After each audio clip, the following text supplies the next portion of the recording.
This video is dedicated to my concert cycle Patreon M. Thurston, who requested an analysis of this piece. Let's play the first part of it and see if you can recognize it.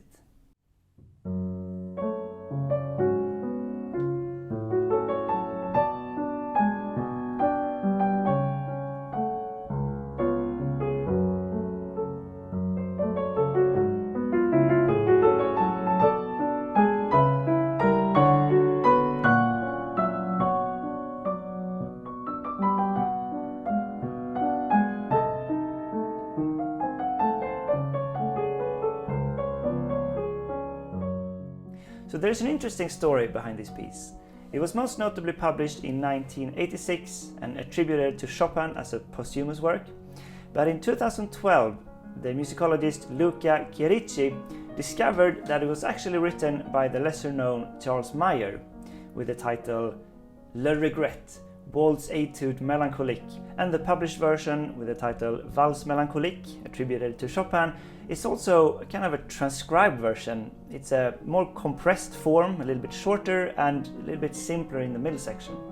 Today both versions are up on IMSLP, so you can check them out if you want. And you can kind of argue that it's a bit too direct to be Chopin, but it also sounds very Chopinesque with some of the ornaments and configurations. Regardless of the attribution, the title has been accurate the whole time. It's all about the suspensions on the beat that provides attention to the music and gives it this melancholic feel with a suggestion of regret.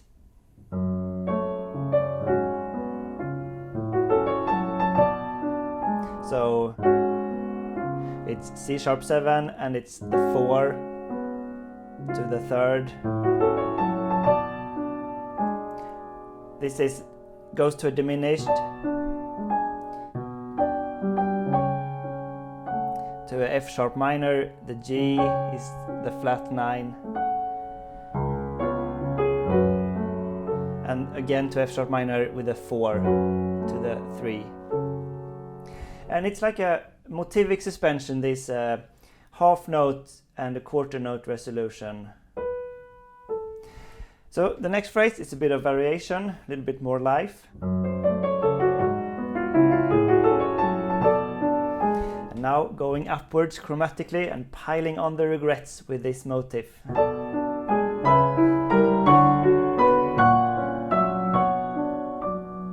And we're modulating to B minor. But then in the last phrase we find the way back to F sharp minor. This G from B minor, but turning to G sharp it's diminished, another diminished, dominant 7, and here we reach a new section and it flips to major.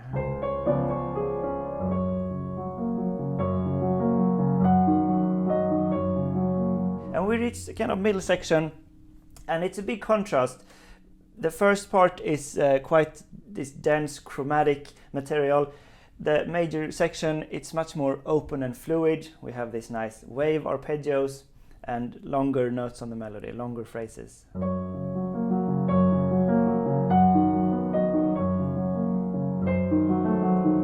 A little bit of tension, melancholy, this chromatic descent.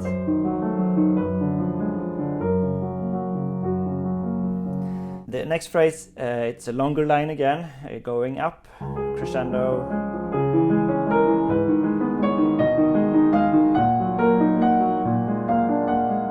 And modulating to D sharp minor, the relative minor of F sharp minor, but then immediately going back to F sharp major with this super nice Chopinesque ornament.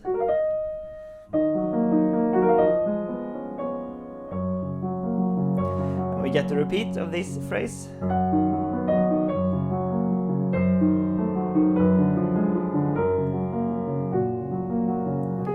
And now the next phrase, it's taking a slightly new direction. It's going chromatically upward instead.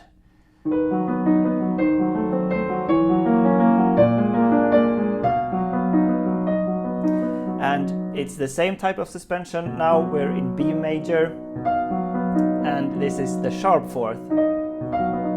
This Lydian, very nice feeling.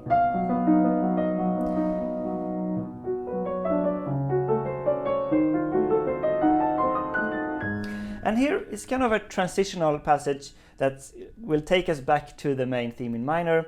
So here the roles are switched. Right hand gets eighth notes instead, and left hand gets quarter notes as in the complement of the first section. And we start to get this lovely texture configuration. And also it's minor, directly B minor here.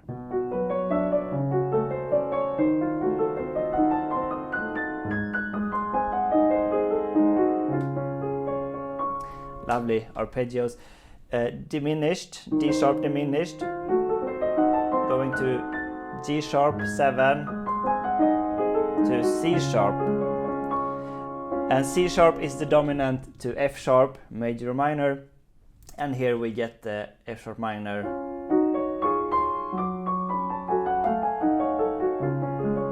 These are really cool, nice bars. F sharp minor with a D. Very poignant suspension. Back again.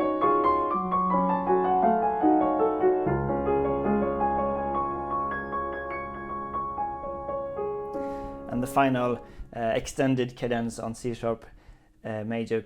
By the way, this configuration, it almost reminds me of the famous Chopin waltz in C sharp minor.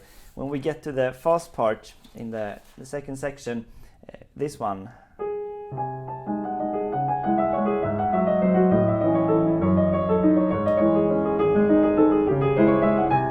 Like you have a little bit of the similar turns in the eighth notes melody, of continuous eighth notes. Anyway, we reach this C sharp, rest on the C sharp really here. And then straight back to the return of the main theme in minor, the melancholy theme.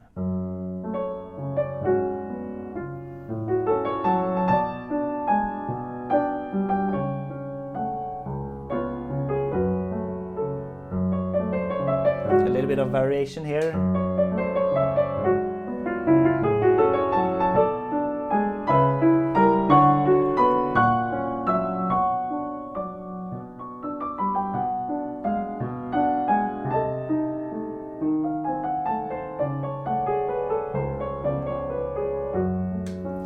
But it's a full repeat of the whole theme. And then we have the Coda that presents some new material, and it's a really nice progression. Now we're more within F sharp minor to kind of consolidate towards the end, not so much chromaticism as before, so we have this.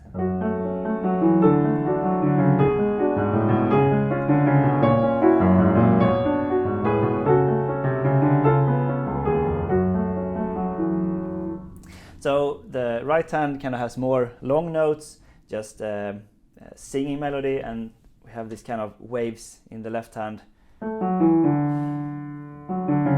By the way, it's a bit tricky with the fingering because you want to do legato, and I actually changed like 2 new finger on the long note.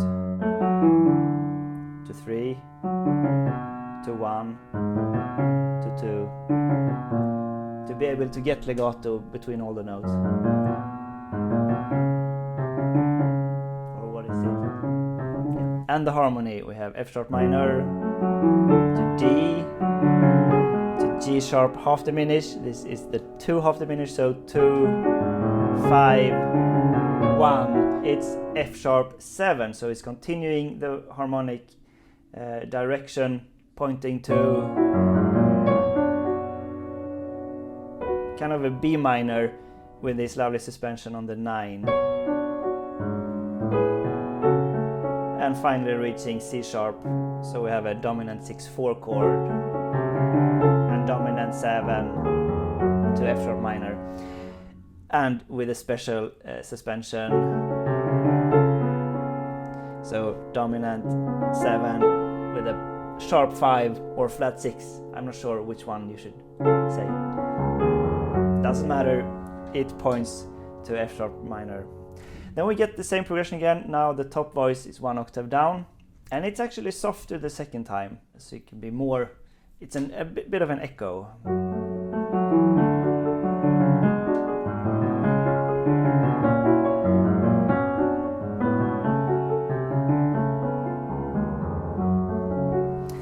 And for the final part, we get the same arpeggios again as we had in the transition from the major to the minor section, but now they're only between F sharp minor and the diminished chord, and it's big waves.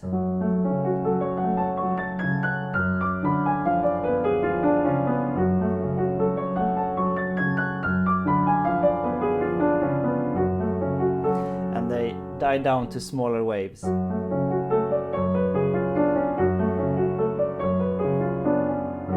And well, there's a final big wave, but just in F sharp minor.